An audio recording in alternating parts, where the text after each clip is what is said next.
This is the story of Brian Nicholson, a convicted rapist and murderer who did the most unthinkable thing in a court of law, killing people. The entire drama surrounding his actions spawned a 2015 thriller called The Captive as a best-selling book. Unlikely Angel from one of the victims, Ashley Smith. Here's his story.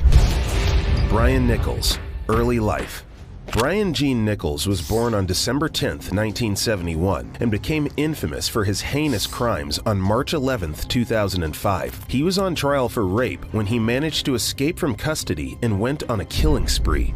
The news of this horrific event spread like wildfire, and a massive manhunt was launched in Metro Atlanta. Nichols was apprehended 26 hours later, and the prosecution charged him with 54 crimes he committed during his escape. He was found guilty on all counts on November 7, 2008. To understand what led Brian Nichols to act the way he did, we have to go back to the past. Those crimes were committed on March 11, 2005, at the Fulton County Superior Courthouse. And the evidence will show that as he sat at that table with his lawyer,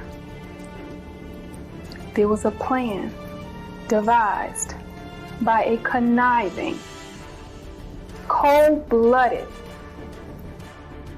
remorseless, evil, and extremely, extremely dangerous mind. Not much is known about Brian Gene Nichols' early life, except that he grew up in a middle-class family. He graduated from the Cardinal Gibbons School in Baltimore, Maryland, in 1989. Nichols attended Kutztown University of Pennsylvania from 1989 to 1990, where he played linebacker on their football team. His massive physical presence and martial arts skills earned him a reputation as someone to be careful around. But court documents reveal that Nichols had a troubled past at Kutztown, with at least 3 arrests during his short stay there. In 1990, he was arrested and charged with terroristic threats, harassment, simple assault, and disorderly conduct in relation to an incident that took place at a dining hall in a university. Nichols pleaded guilty to the 2 lesser charges, and the others were dropped. The following year, Nichols got arrested for misdemeanor criminal mischief, criminal trespassing, and disorderly conduct twice in 1 month. However, those charges were dropped. Basically, he was always getting into trouble.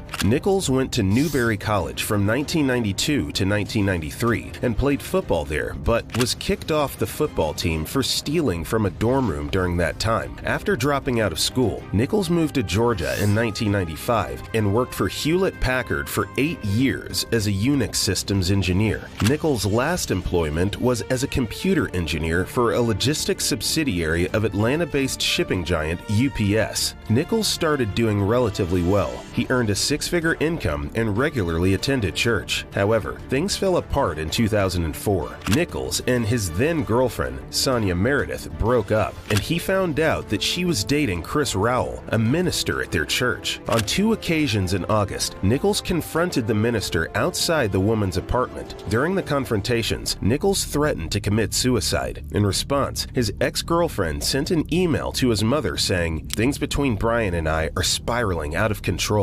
Then, on August 19th, Nichols returned to her apartment, and according to the woman's testimony to the police, he forced his way into her home, bound her with duct tape at gunpoint, and raped her. Nichols was arrested and held without bail. His first trial, which was held in front of Judge Barnes, began on February 21st, 2005. He was charged with rape, aggravated assault with intent to rape, burglary, aggravated sodomy, false imprisonment, and possession of a firearm during the commission of a crime. During his first trial, things just didn't go as planned. The tension had been rising, with Nichols telling people in the courthouse that, "I'm not going to go lying down," when he learned he would be retired after a hung jury in the first case. The district attorney's office received several warnings from Nichols' friends and family, telling them that he may try to escape. One friend specifically told the prosecutors that Nichols had intentions of fleeing and even asked him to place a credit card in the suit jacket pocket he would wear during his court sentence. Also, Nichols' mother sent an email to the Fulton County Sheriff's Office stating that her son might make an attempt to seize an officer's weapon. Despite these warnings, the county didn't take the situation seriously. Even Fulton County District Attorney Paul Howard called Nichols' outbursts entirely normal and simply a routine drumbeat of jailhouse chatter. But 2 days before the crime spree, deputies escorting Nichols from the courthouse to his jail cell noticed something in his shoes. They found 2 sharp shanks, common jailhouse weapons fashioned out of metal, which possibly came from a door hinge. During the retrial, Nichols was not only violent, but also made fun of the prosecutors. He mocked Assistant District Attorney Gail Abramson and Assistant District Attorney Ash Joshi by saying, "You're doing a much better job this time," indicating that he knew his case was not going well. Judge Barnes took notice of this behavior and called for a meeting with the lawyers to discuss additional security measures before Nichols' scheduled testimony that Friday. The prosecution was about to call its last witness, and the jury deliberations were just around the corner. Nichols was facing life imprisonment if convicted.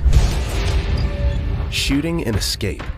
A sheriff's deputy named Cynthia Hall was brutally attacked by Brian Nichols. Hall was responsible for escorting Nichols from a basement detention area to a holding cell on the 8th floor of the Fulton County Justice Tower. She was urged to get another deputy to go with her upstairs to the holding cell, but Hall insisted that she could handle Nichols alone. This would be a big mistake, as Hall did not require Nichols to wear leg shackles, even though he had been caught with door hinges hidden in his shoes the day before. Then, Nichols' reign of terror began. While in the holding cell, Nichols brutally attacked Deputy Hall, overpowered her, and took her gun belt, which included her radio and weapon magazines. He then locked her in the cell and armed himself with her Beretta .40 cal semi-automatic pistol. Nichols then made his way to the private chambers of Judge Roland W. Barnes, where he held several people at gunpoint, including case managers Susan Christie and Gina Clark Thomas, and attorney David Allman. He demanded to know where Judge Barnes was, and when Sergeant Grantley White, the court bailiff, entered the room, he too was met with an armed Nichols. Sergeant White tried to disarm Nichols, but was unsuccessful. Nichols then disarmed Sergeant White and forced him to handcuff the 3 other people in the room. However, Sergeant White was able to push an emergency button before being handcuffed, which alerted court security. Nichols allegedly said to Sergeant White, "Don't do nothing, Sarge. I've got nothing to lose," as a means to disarm Sergeant White.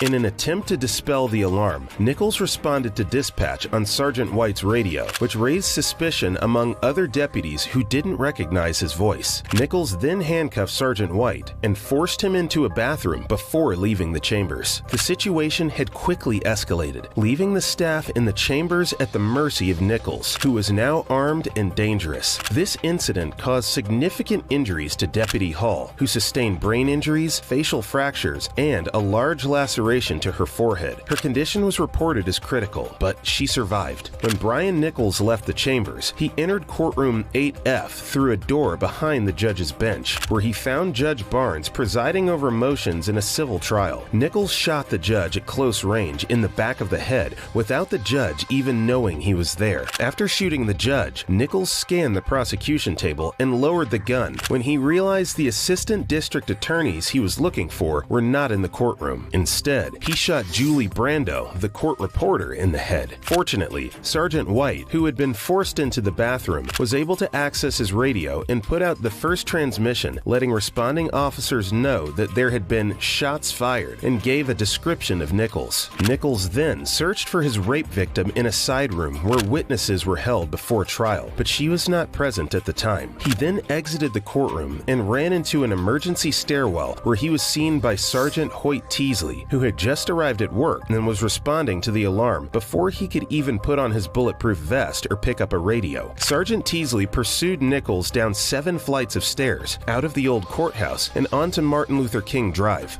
Nichols sounded a door alarm when he exited the building and fired several gunshots in the air, creating chaos on the crowded street. As Sergeant Teasley exited the building, Nichols pointed one of his guns at him and fired 2 shots before the deputy could even draw his own gun. Sergeant Teasley fell to the the ground, and Nichols fled. Unfortunately, Barnes and Brandeau died at the scene, and Sergeant Teasley was pronounced dead on arrival at Grady Memorial Hospital due to bleeding from a single gunshot wound to his abdomen. After Nichols shot and killed Judge Barnes and court reporter Julie Brandeau, he fled the courthouse and ran into the underground parking garage across the street. There, he proceeded to carjack at least 5 vehicles in his escape. Nichols' first carjacking victim was Deputy Solicitor General Dwayne Cooper, who was entering the parking garage. Nichols pointed his gun at Cooper and demanded he hands over his 2002 Mazda Tribute. Cooper complied, and Nichols drove away in the vehicle, speeding down Martin Luther King Boulevard. Larry McCrary, who works in the Fulton County Juvenile Court, saw Nichols fleeing and followed him as he turned onto Peachtree Street and then into a parking garage near Underground Atlanta. McCrary parked his vehicle to block the entrance and exit to the parking deck and flagged down 3 Atlanta police officers. After the officers went inside the parking deck, Nichols calmly walked out at an entrance down the street and approached a tow truck at the corner of Peachtree and Wall Streets. Nichols pointed his gun at the driver, Durante Franklin, and ordered him out. Nichols then sped off in the tow truck and traveled north briefly on Peachtree Street before turning onto Walton, a one-way street, heading the wrong way, and entering the Imperial parking garage on Cone Street. On the 4th floor of the garage, Nichols hijacked a 2004 Mercury Sable owned by Almeida Kilgo, an Atlanta Journal-Constitution software developer. He pointed his gun at her and demanded she move to the passenger seat. Kilgo froze, and Nichols said, "I'm not playing with you. Can't you see the blood on my hands?" He drove a short distance and stopped, telling her to get in the trunk. Fortunately, Kilgo was able to escape. After stealing several vehicles, Nichols abandoned his final car, a Honda, on the first level of the same parking deck from where it was reported stolen. Police suspected he may have abandoned the car after spotting an easier target, taking the owner with him to avoid being reported. However, police had difficulty determining if any missing persons or stolen vehicles were reported in the area because the NCAA Southeastern Conference basketball tournament was taking place at the Georgia Dome, and thousands of out-of-town visitors were in the area at the time. Security camera images taken inside the parking deck showed Nichols putting on a jacket taken from one of the stolen cars and disappearing on a lower level. Still, they did not reveal how he left the parking garage. The hunt for Nichols was so intense that he was featured on America's Most Wanted that night, and the manhunt expanded. Later in the day, the Fulton County District Attorney's Office announced that they had received a 911 call from someone claiming to be Nichols, in which he threatened to kill Assistant District Attorneys Gail Abramson and Ash Joshi, who were prosecuting his rape case. This search was one of the most intense and extensive in Atlanta's history.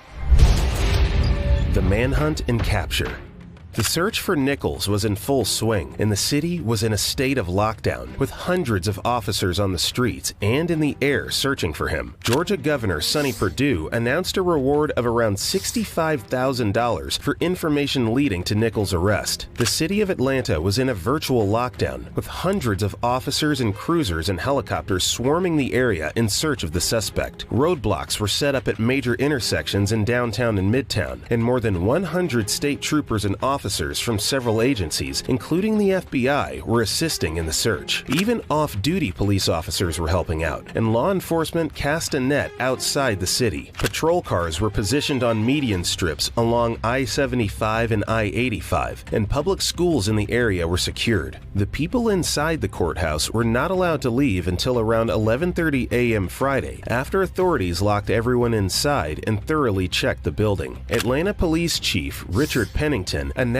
that it was believed that Nichols took a MARTA train north. It was later learned that Nichols traveled on foot from the Centennial parking garage to the 5 Points MARTA station, which is less than a block from the parking deck. Police later located a witness, Michael Taylor, who said she was on the train with Nichols that morning. She was the only person on a MARTA train when Nichols boarded at the 5 Points station shortly after the shootings. Taylor said Nichols was wearing a jacket that didn't fit, no shirt, and he was sweating profusely. Taylor Taylor did not recognize Nichols because she had not seen any news coverage that morning. Surveillance video was later recovered, showing Nichols walking through the station at 9:57 a.m. On the evening of March 11, 2005, Brian Nichols attacked two people, Iman Aiden and her boyfriend Warren, at the Summit at Lenox Apartments in Buckhead, Atlanta, before killing Immigration and Customs Enforcement agent David G. Willem at his nearby home. The following morning, on March 12th, the body of U.S. Immigration and Customs Enforcement agent David G. Willem was discovered in his home located at 962 Cantor Road. Willem had been working alone in the bathroom of his home, which was under construction, when he was shot and killed. It was reported that he had been robbed because his pockets were turned inside out, and some loose change was found on the floor. His wallet, gun, and blue Chevrolet pickup truck were also stolen. But the next moments and the next person he kidnaps would be a turning point for Atlanta, Nichols, and the kidnapped. After a massive chase, Nichols was spotted at the Bridgewater Apartments in Duluth, Georgia, 27 miles north of Atlanta. He held resident Ashley Smith hostage for several hours. He had a gun pointed at her head and said, "If you do what I say, I won't kill you." During their time together, Ashley shared her story of losing her husband and read to him from the Bible and The Purpose-Driven Life by Rick Warren. This apparently touched Nichols. According to law enforcement sources, Nichols eventually released the woman and instructed her to follow him in her car so he could get rid of the stolen pickup truck. The woman complied and drove Nichols back to the apartment. It was at this point he offered her money to go see her child. He handed me some money that he had in his pocket, and then I just left. I remember walking out the door, my knees were still shaking as I got to the car, and I thought, this is too good to be true. Surely he's going to come out and shoot me.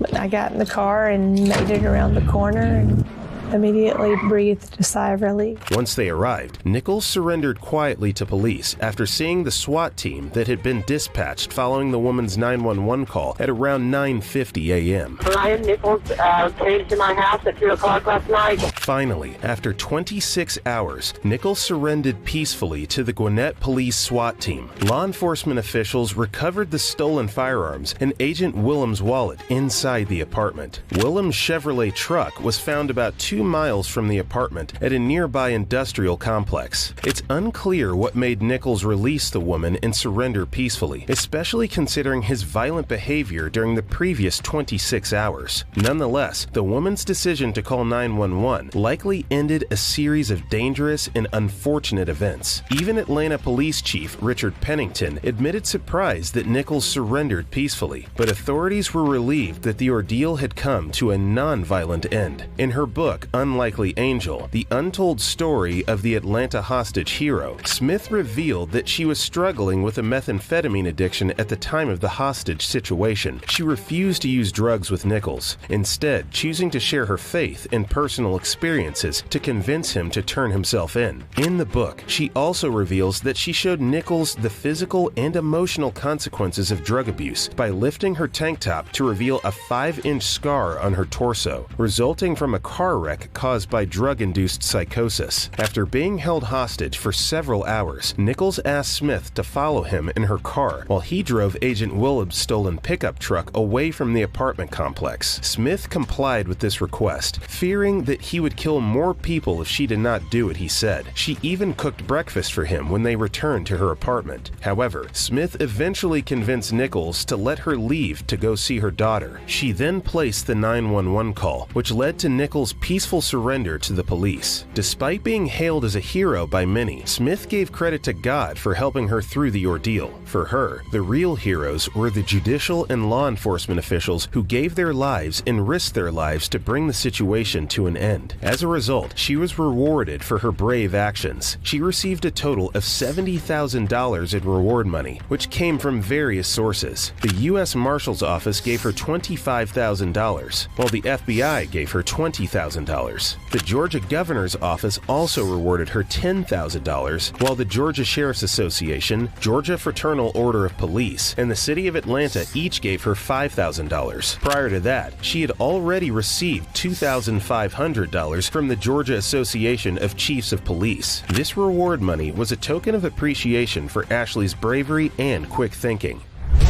the confession, indictment, and family reaction. After Nichols was arrested, he was initially held on a federal charge of possession of a firearm by a person under indictment at an FBI field office in Decatur, Georgia. Later on, he was transferred to the Atlanta police station, where Atlanta police detective Vincent Velasquez interviewed him. Nichols confessed to his crimes in a 3.5-hour statement he made to the police on video without any lawyer present. After about 2 hours in custody, he signed a waiver and agreed to make a videotaped statement about the courthouse shootings. In his confession, Nichols said he was a soldier on a mission seeking revenge on a judicial system that he believed was unfair to African Americans. He claimed he was about to go to prison for rape he did not commit and was tired of waiting for trial in jail, surrounded by black faces. He detailed how he attacked a female deputy and stole her weapon, then crossed a sky bridge to find the judge in his rape case. He admitted to shooting the judge's court reporter when she checked on the judge. He also admitted to killing a sheriff's sergeant outside the courthouse to make his escape, and later shot a federal agent while trying to steal his car in Buckhead. He even admitted holding Ashley Smith hostage in her apartment before eventually surrendering. Nichols' videotaped confession ultimately helped convict him of his crimes. During the interview, Nichols expressed surprise that the police did not shoot him when he walked out the door. Detective Velasquez described the interview as one of the easiest he had ever done, and noted that Nichols was very meticulous and detailed in his account. However, Fulton County District Attorney Paul Howard noted that Nichols appeared proud of what he had done and did not show any remorse when he saw him after his arrest. Despite Nichols' confession, his trial was not without controversy. The shooting by Brian Nichols in a courthouse triggered debates about security measures in public buildings, particularly courtrooms. The incident prompted a review of the courthouse's security practices and staffing. Fulton County judges began their security review, followed by a security audit and recommendations by the union representing Fulton County deputies. A task force was subsequently established to investigate courthouse security and propose several measures to improve safety, including installing cameras in all courtrooms, using 2 deputies to escort high-risk inmates, and using special doors in courthouse holding cells. This review led to the dismissal of 8 deputies. The incident highlighted the importance of proper security measures in public buildings to prevent similar tragedies. On May 5, 2005, Brian Nichols was indicted by a Fulton County grand jury on 54 charges, including murder, felony murder, kidnapping, armed robbery, aggravated assault, aggravated battery, theft, carjacking, and escape from authorities. Jury selection began in January 2007, and Nichols' lawyers indicated that they would argue that Nichols was not mentally competent at the time of the crimes. This caused a bit of friction. The pre-trial hearing began in mid-September 2007, with the defense lawyers alleging they weren't receiving enough funding. This was due to various factors, including the Georgia legislature's limitation of state funding for defense attorneys and the prosecution's ongoing interviews with witnesses that the defense had to interview as well. Additionally, the mental health defense made it more complicated. The trial was expected to start on October 2, 2007, but it was postponed due to this lack of funding. Fulton County District Attorney Paul Howard announced he would seek the death penalty for Nichols, making him Georgia's most expensive defendant, with his case likely to exceed $5 million for both the prosecution and defense. The Standards Council assigned Nichols 4 attorneys, and the shootings also depleted the budget for Fulton County, which is responsible for paying at least $10 million in settlement fees to victims' families. Barnes' widow was awarded $5.2 million in a lawsuit, and the county commissioners agreed to pay $5 million to Brando's daughter, Christina Schulte, who also filed a lawsuit. Basically, the rampage of Brian Nichols was making the state of Georgia hemorrhage money. During the court proceedings, Nichols' parents were not immediately available for comment as they were traveling in Africa, where his mother works as a former agent in the Internal Revenue Service. She found out about her son's case through a CNN broadcast while in Tanzania and had contacted Nichols' criminal attorney via email. Brian was active in the church. He had an excellent job. He lived in a very upscale community. It's something that none of us would have expected. And Brian, when he looks back on it, can't believe that he did it. Nichols' brother Mark was deeply affected by the incident, stating that everyone knows me as the brother of the person who killed those people. From Nichols' uncle Reginald Smalls to Nichols' daughter, no one could believe he really performed all those acts. In an interview at the start of the death penalty trial, Nichols' father, Gene Nichols, shared his sorrow and the impact the incident has had on their family. He acknowledged that his son was mentally ill at the time of the shooting and is praying that at least one juror decides to spare his son's life. However, he also believes a life sentence in prison could be worse than the death penalty. "I really don't know if he's afraid of death," he said of his son. "I'm not. Death sometimes is better than living," Nichols said. The trial, prosecution. Several judges recused themselves due to their friendship with the murdered judge. The case was then handed over to Judge Hilton Fuller. However, he eventually disqualified himself in January 2008 due to concerns over judicial impartiality. Fuller stated that he was no longer confident that he could provide a fair trial to both the state and the accused, so the case was moved to another judge. The trial was originally scheduled to take place in July in the same courtroom where two of the murders occurred. However, Superior Court Judge James Botiford, brought in from nearby Cobb County, ruled that fundamental fairness required the trial to be moved to another location in Fulton County within 10 days. However, Brian Nichols' attempt at an escape would not stop. During the period leading up to the trial, it was discovered that Nichols had allegedly plotted a second escape attempt. Reports suggested that he had asked his girlfriend to buy construction tools, including a masonry saw and a circular saw, with the intention of sawing his way out of the Fulton County Jail. An independent investigation uncovered that Nichols had allegedly received direct and indirect help while in custody, including from his girlfriend, two deputies who were paid cash for favors, a paralegal who worked for Nichols' lawyers, and Nichols' brother. In an interview with CNN legal analyst Jeffrey Toobin, Judge Fuller stated that the only defense open to Nichols' lawyers was an insanity because everyone in the world knows he did it. This statement was subsequently published in the New Yorker. After 3.5 years of crimes, Nichols' trial began in courtroom 6B of the Atlanta Municipal Court in front of Judge Botiford on September 22, 2008. Everything was finally picking up as Nichols officially entered his plea of not guilty by reason of insanity. Nichols' defense team moved to delay the trial again, but luckily Judge Botiford refused. Nichols' counsel, a nationally known death penalty litigator from Charlotte, Henderson Hill, acknowledged in his opening statement to the jury that the terrible, almost unspeakable things that happened on March 11th were at Mr. Nichols' hands. He argued instead that Nichols was not guilty by reason of insanity, and that he believed he was in a war where he was a slave rebelling against the United States in plantation politics. A jury of 6 black women, 2 white women, 2 black men, 1 white man, and 1 Asian man were hearing the case. They were selected after a 9-week process in which more than 240 prospective jurors were questioned. During the prosecution's opening,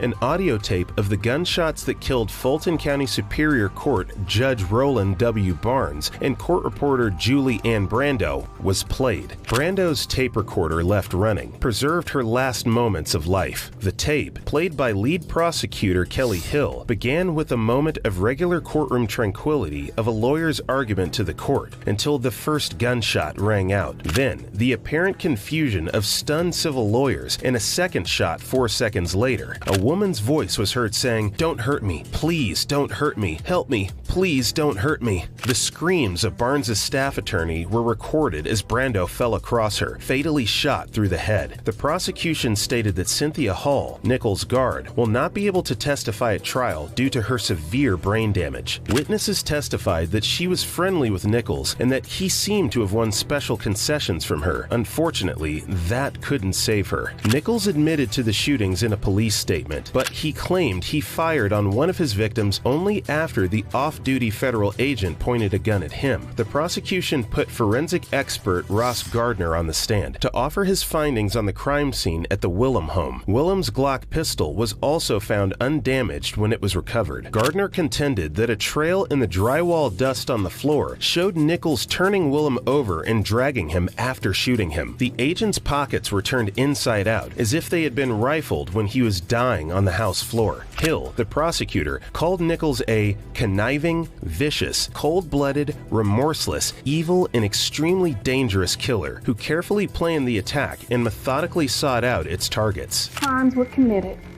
on March 11, 2005 at the Fulton County Superior Courthouse. And the evidence will show that as he sat at that table with his lawyer, there was a plan devised by a conniving, cold-blooded, remorseless, evil, and extremely dangerous mind. The prosecution sought to cut away at the defense plea that Nichols was not guilty by reason of insanity. On the stand, Gail Abramson, the former prosecutor who tried Nichols twice in 2005 on charges he raped his former girlfriend, said she never saw any signs of mental illness in Nichols when she met with him and his attorney during the rape trial. The prosecution presented its evidence over 17 days and 76 witnesses, concluding their 54-count case against Brian Nichols on October 14, 2008, by showing autopsy photos of his 4 victims. This case was a heavy, complex, and strenuous one with political implications, but the prosecution was ready for the hammer of the law to take full effect. The trial, defense, and conviction.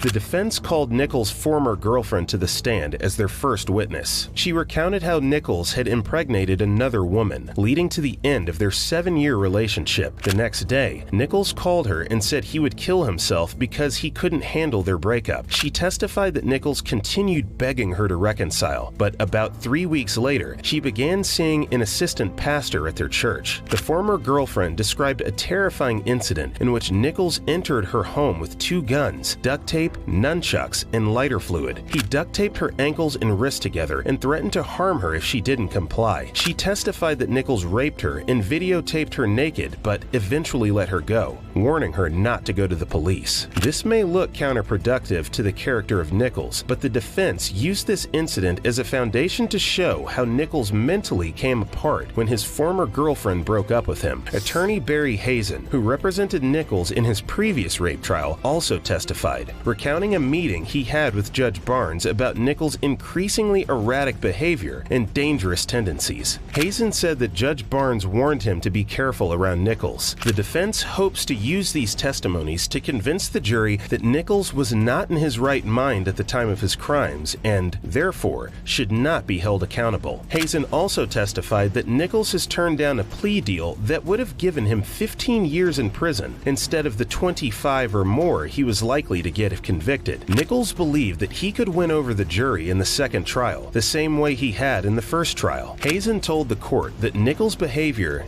gave rise to my thought, there's something wrong with this guy. The defense also called psychiatrist Mark Cunningham to the stand to testify about Nichols' mental state. Cunningham presented a college essay that Nichols wrote in 1992, which laid out his beliefs that there is an organized and deliberate attempt by whites to eradicate the black race by imprisoning black men and keeping them from having children. Nichols also argued that violence was necessary to defend the human rights of dark-skinned people worldwide. Cunningham said those beliefs were the seeds of what later became a delusional disorder for Nichols. In the essay, Brian wrote, "If violence can be a righteous tool for the white man, then surely it can be used as a righteous tool for the black man. If violence can be used to murder defenseless women and children in South Africa and Vietnam, then surely it can be used to defend the human rights of dark-skinned people all over the world." Nichols also compared the conditions of his confinement in the Fulton County Jail to slavery and referred to his white judge, Roland Barnes, as a slave master. He eventually became so delusional that he thought he was at war with the government and did not know right from wrong. Nichols even confessed to feeling like a slave rebelling against the government of the United States, and that it was his right to declare war on the United States government. An excerpt from Nichols' confession in which he said, "I felt as though I was a slave with them. As a soldier, I don't feel like I committed any war crimes. There was no collateral damage. Cunningham also revealed that Nichols had a difficult childhood, and his parents were emotionally distant due to their work schedules. His father also drank alcohol and smoked marijuana, which led to Nichols abusing the same substances as a child. Furthermore, Nichols was sexually abused by a cousin and his older brother and was bullied as a child. These childhood traumas carried forward into adulthood, according to Cunningham. After 2 days of deliberation, the jurors found Nichols guilty of all 54 counts on November 7, 2008. The judge, Bodiford, warned everyone in attendance that any emotional outburst would result in a contempt of court finding and up to 20 days in jail. Nevertheless, some spectators burst into tears after hearing the verdicts. On December 13, 2008, Nichols received 37 consecutive maximum sentences that included multiple life sentences without the possibility of parole. His sentence totaled hundreds of years behind bars. There's no point doing the maths because whatever the number, one thing was certain: Brian Gene Nichols will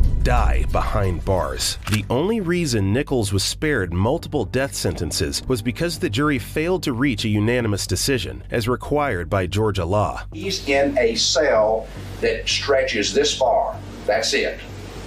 He doesn't have to get out of his bed to reach to the other side. He cannot even exercise on the floor. He can't lay down and exercise. He gets out 3 times a week for a shower. That's his life for the rest of his life. The sentence was severe, but it reflected the severity of the crimes that Nichols had committed. Nichols blamed his actions on weed and drugs. I think I was delusional. I think that drugs and alcohol played a part in those delusions. If there's something that someone could take away from this talk, it will be to recognize and understand the harm that marijuana can do. But he was remorseful after the judgment was passed. I don't want to cause any more damage than I have already done, and that's the main reason why I've always remained quiet. I did some very bad things. I pray and I ask for forgiveness. Still, in his voice, there's a deep regret for his actions, drug-induced or not. If I could go back and do things differently, of course I would. I can't play the hand that I wish I was dealt. I have to play the hand that I have. The families of the victims expressed relief that justice had been served, but they would never forget the pain and loss that they had suffered. It was clear that Nichols' actions had caused immeasurable harm to many people, and justice demanded a harsh response. The trial might be over, but the memories of the victims will live on forever. Thanks for watching. Click on the screen for more videos like this.